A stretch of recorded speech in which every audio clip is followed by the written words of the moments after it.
ഇന്ത്യയുടെ ദേശീയ സുരക്ഷ ഇപ്പോൾ വളരെയധികം തീക്ഷ്ണമാണ്.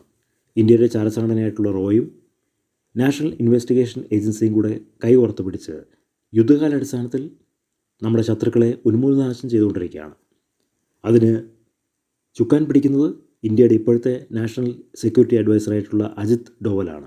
അദ്ദേഹം ഒരു IPS ഉദ്യോഗസ്ഥനാണ്, ചാരസംഘടനയിൽ പ്രവർത്തിക്കുന്നവനാണ്. 7 വർഷം പാകിസ്ഥാനിൽ IS തീവ്രവാദിയെ പോലെ അഭിനയിച്ച് അവിടുത്തെ വിവരങ്ങൾ ചോർത്തിക്കൊണ്ട് ഇന്ത്യക്ക് കൊടുത്തിട്ടുണ്ട്. ഇന്ത്യയിൽ നടന്നിട്ടുള്ള ഒരുപാട് ഓപ്പറേഷൻസ്, തീവ്രവാദ ഓപ്പറേഷൻസിന് ഇന്ത്യക്ക് അനുകൂലമായിട്ട് ശത്രുക്കൾക്ക് പ്രതികൂലമായി നിന്ന് രഹസ്യങ്ങൾ ചോർത്തിക്കൊണ്ട് തന്നിട്ടുണ്ട്.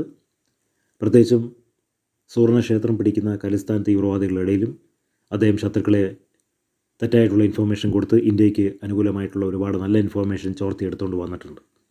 അദ്ദേഹത്തിനെപ്പോലൊരാൾ ഇന്ത്യയുടെ നാഷണൽ സെക്യൂരിറ്റി അഡ്വൈസറായിട്ട് ഇരിക്കുന്നതുകൊണ്ടാണ് ഇന്ത്യ ഒരുപാട് ശത്രുക്കളെ ഇപ്പോഴും ഉന്മൂലനാശം ചെയ്തുകൊണ്ടിരിക്കുന്നത്.